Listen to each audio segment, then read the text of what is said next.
this is Cavallo from datingadviceguru.com, and when it comes to texting guys and getting good results, there's probably nothing more important than knowing how to tease a guy with texting. It's the one skill that will have the most powerful effect on a man's heart and his feelings for you, and that's what we're going to talk about today. And before we get started, knock out those big three. Number one, make sure you like and subscribe to the videos. Number two, make sure you turn on that notification bell. And number three, leave me your questions and your comments below. Oh, and make sure you stick around to the end. I've got a bonus for you. I've got 4 things you do not want to use when you're texting and flirting with guys. You know, when you pull out your phone and decide you want to connect with him, you probably want to make sure you make the biggest splash without accidentally pushing him away. And if you don't consider what you text him, if you don't really think about it, you could possibly annoy him. So we're going to go into some depth about this topic, but first you have to really understand what works and what doesn't work, and what teasing a guy really means. You see, when you tease a guy, it's not to tease him sexually. This is a common mistake that many women make with men. It's also how they misunderstand how to get the most influence over him. They think that if they can just arouse his sexual desire, that will A, make him desire her, and B, make him fall in love with her. And neither is necessarily true. The point of knowing how to tease him with text is to jack up his masculine competitive energy. Okay, that might sound a little bit like I'm referring to a sexual energy, but it's really not the same thing. Here's a quick example. If you were to constantly tease a little girl about her hair or her clothes, what do you think would happen? Well, she'd probably eventually burst into tears and fall into some deep sadness. This is a perfectly natural response to that kind of teasing. Now, if you were to tease a young boy about the same thing, he might also go to tears, but more likely is that he'll just get angry. And even if he did cry, he'll still eventually get right back around to angry after those tears stopped. This kind of teasing raises a different kind of energy inside a boy than it does inside a girl. I mean, really, it's all about going back to the playground. This kind of teasing that I'm talking about here is the kind that you might do at the playground. For example, when I was around 10 or 11, the girls in elementary school used to call me Skinny Bones when we played outside at recess. I was a pretty skinny kid back then. Now, that was perhaps a little on the mean side, but it was actually closer to the end of the spectrum that they should have gone to than if they'd gone the other way with something kind of gooey and girly, right? What do we do when we're uncomfortable with our emotions? We usually try and push the other person away, or we do it in a teasing way.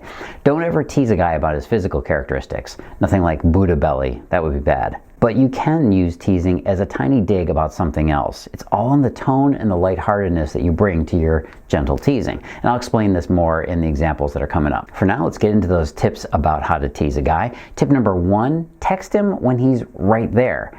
This one's actually a lot of fun, and it's surprising how many women miss out on this one. You just text him while he's sitting right next to you, or maybe right across from you at the table during dinner. Maybe while you two are at the gym next to each other on separate machines. You could send him something like, "Hey dude, I'm thinking your pace is kind of lazy. Speed up." It's unexpected, and it's likely to get him to smile right then and there. Just don't do it too often, as that's gonna start to seem needy and a little bit weird. But once in a while, this one is a perfect, fun way to text him. Tip number 2 is to give him a fun nickname. Again, the key to this tip is to push the limits a little bit. Most women would be inclined to give him a cute and squishy nickname like Puppy Fur or Kitten Whiskers. Oh God. Don't do that. Instead, use something that is a slight tease. Use a name that's related to something silly that he's done, or even poking fun at something he might own. I'll give you an example here. Maybe he's been fixing that old car out in his garage for months now. You could send him something like, "That car has been sitting in there for so long, I'm going to call you No-Go Joe." Or maybe he's good at finding interesting shows on Netflix, and you can send him, "Dude, you're the Netflix whisperer." Try that one out, it really works. Tip number 3 is play up his infatuation. This one is tough for many women to do, but it's worth it if you have the self-confidence to do it. What you want to do is to tease him about how into you he is. All right, women tend to get into a bad habit of being self-deprecating in their comments about themselves and, well, otherwise. And very often this is a habit that you acquired from talking with other women. When you're with other women, you don't talk yourself up. What do? You end up talking yourself down a little bit. It keeps you from standing out in the wrong way in a female group. Well, the fact is that men go the opposite direction all the time. They play themselves up. Sometimes as a joke, sometimes not. You know, sometimes it's just playful bragging, sometimes it's just one-upmanship. And when you can meet him on that playground, you're going to earn his respect. For example, you may have had a conversation going on about how cute his dog is, and you could send this one. Usually when a dog likes me that much, that means his master likes me way more. Now you might think that text isn't very humble. Well, it actually is. It's just not what you're used to saying when you're communicating. And it's not arrogant either. The point is not humility. It's to ramp up the playful energy between you. It's always that when you're texting. And always remember that. Tip number 4 is spank time. Light chastising is something that turns on a lot of guys, and yeah, I'm one of them. The key is to tap into his mommy complex just a tiny bit. Make him feel like he did an itty-bitty bad thing. For example, let's say he dropped a nice wine glass at your house and broke it. So you might text him, "So, Mr. Fumblefingers, do I need to put the plastic plates out tonight?" You can even try on the naughty talk version. "Well, it looks like someone's been a really bad boy. I think I may have to put him over my knee." And here's a personal favorite one of mine. Use this one on guys. It works great. "Bad boy, go straight to my room right now." And you may have noticed there's a lot of fantasy play out there with domination and submission, particularly with guys who want to be dominated. And now you know why. It's a common thing. And of course, I never have enough time to give you every single tip. Tip number 5 you can find at the article on the site.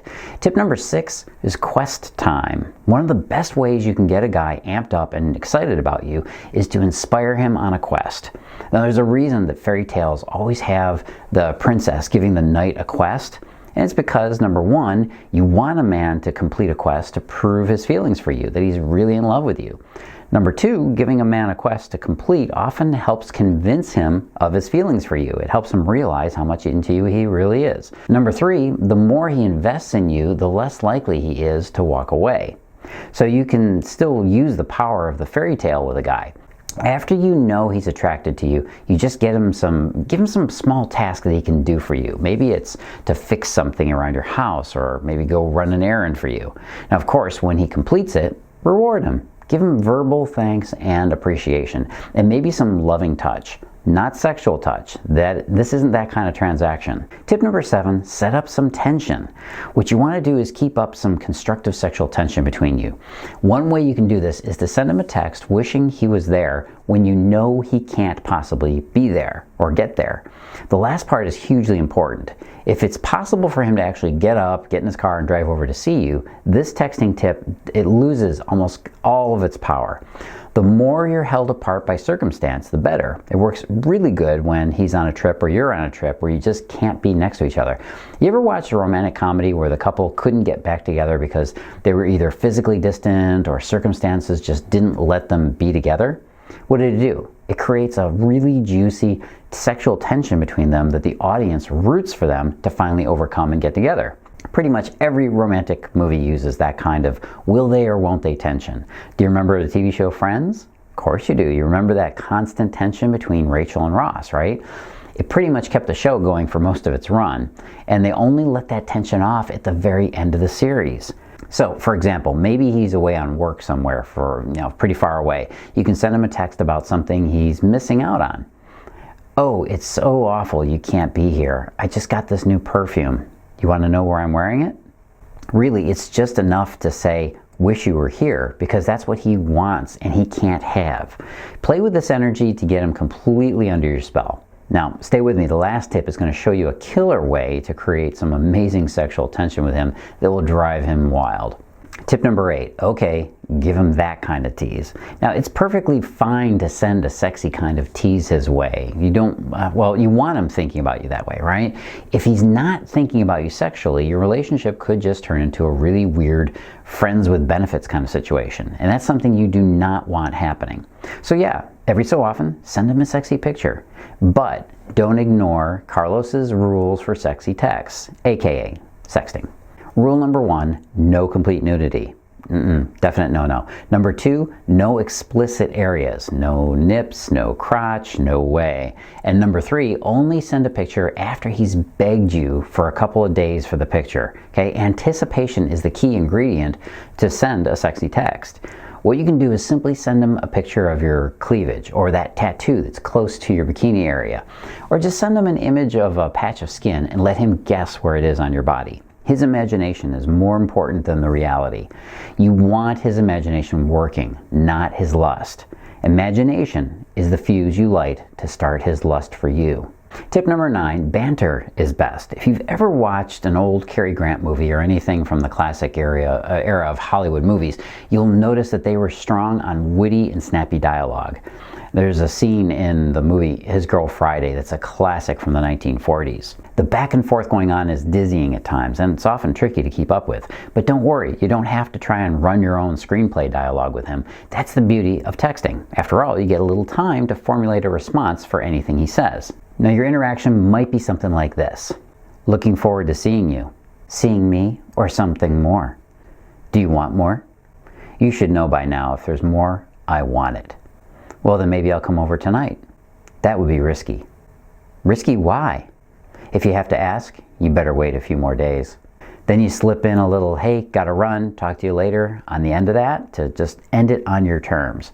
Do you feel the tension building from that interaction? It's pretty hot when you get the feel for it, and it's not hard to do. Just lay out some bait for him and then pull it away. You do that over and over again. You tease, you play with the energy, and then you yank the rug out from under him and do it in that true hard-to-get format. Now, I've got a little bonus for you here. I've got a bonus of 4 things to not use when you're flirting with guys. This is one of those things that really kills the energy in interactions. Number 1, inserting just into your sentences. I just want to check in and see. I just think maybe. The word just tends to make women sound a little bit apologetic and even defensive about what she's saying. Think about the difference between the sound of I just think versus I think. Sounds a whole lot more convincing, right? Number 2, inserting a pre-apology. Saying something like, I'm sorry to ask, but, or I'm terribly sorry to bother you, but. Don't do that. It takes the energy right out of it. Number 3, using qualifiers. I'm no expert in this, but, or I know you have been talking about this for a long time, but, you know, this kind of talk undermines your position before you've even had a chance to say what your opinion is. Present yourself with confidence. And number 4, last little bonus here, using like too much. As in, I was like, whatever, and she was like, yeah, and that's what he said, and I was like, you'd be surprised. I coach women who are in their 40s and 50s and they still do this. You don't want to sound like a 1980s Valley girl. Drop the likes. Hey, now if you've got your own questions or maybe you just want to get a great freebie from me, I got a great place for you to go. Go on over to datingfire.com. Ask Carlos. Datingfire.com, Ask Carlos. You get to ask me your question, and I'm going to send you back a little free gift in response. I'm going to send you a free chapter from one of my programs and a video. And wait, before you run away, do the big 3. What do you got to do? You got to like and subscribe to the videos. Number 2, make sure you turn on those notifications. You want to know when the next video comes out. And number 3, make sure you leave me any other questions, or at least comments about the videos down below. I'd love to hear about those too. But definitely go over to the site, datingfire.com/Ask Carlos. And hey, this is Carlos Cavallo. Always live and love with passion.